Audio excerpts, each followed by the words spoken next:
Emerging markets now have some room to breathe. The shock from the Fed and weaker data have pushed treasury yields lower, while China's policymakers have stabilized growth over the summer, and growth there is still sequentially flat. It seems that EM policymakers either have chosen to interpret these developments as a return to the old type low real rate environment, or they're simply protecting near-term growth. Bear in mind that all 5 of the Fragile 5 have elections coming up.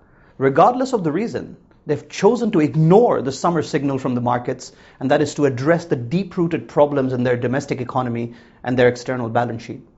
The EM rally continues, but it raises the questions. Is the worst now behind us? We answer this question with 3 other questions for you. Do you, number 1, think that EM problems are cyclical and not structural? Number 2, do you think policymakers are addressing these problems in their economy? And number 3, have markets done enough to force an adjustment in the EM world? Now, if your answer to all of them was no, then you, like us, likely believe that the worst is not behind us. At least you should. Why? Are the problems cyclical or structural? Structural.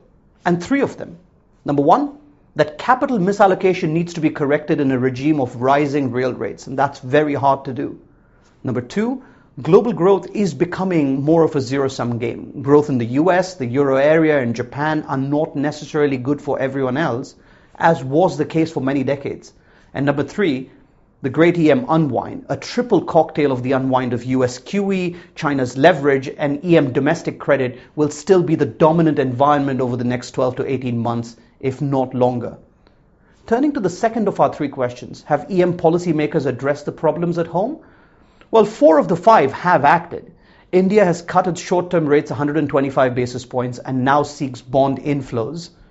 Brazil and Turkey both continue to have high credit growth, and Indonesia has paused in its rate hiking cycle.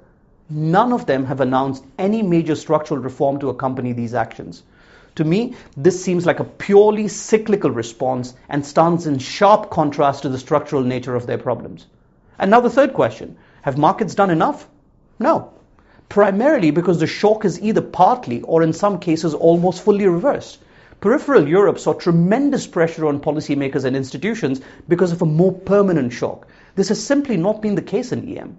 In this sense, the policy action that has supported this reversal is either preventing a necessary adjustment or making imbalances even worse. So we're back to the same old story of protecting near-term growth and raising the risk of a sharper adjustment later on. Come to think of it, isn't that exactly what we're seeing now? The hangover from the policy binge of 2009-2010, which did not include any structural adjustments. And finally, look at the supportive backdrop from the US and China. If our US team's growth projections have simply been pushed out a bit further, the fall in treasury yields at some point stands to fully reverse and then some. The fall in these yields are likely creating a false sense of security for EM. On China, I find it really worrisome that we are cheering on growth that comes from infrastructure and housing, while the contribution of consumption to GDP and export growth have both fallen. In other words, we are heartened by exactly the same kind of growth that we all agree is not needed for China or EM. In this sense, the near-term protection that China's policymakers have provided in the summer is exactly like EM, better near-term growth that risks a sharper adjustment further down the line. Now, you may have gotten the sense over this little chat with you that I'm still very worried about emerging markets and firmly believe that the worst, unfortunately, is not behind us. If you'd like to discuss your agreement or your disagreement, please do drop me a line. I'm Manoj Pradhan in Morgan Stanley's Emerging Markets Economics team. Thanks for listening. At Morgan Stanley, we think it's time to reimagine the research report. Reports should follow your train of thought and provide the context you need. Reports should make serendipity happen a little more often, providing a richer, We recently visited Apple suppliers in Asia and came away with more positive, more interactive experience. Morgan Stanley, reimagining the research experience.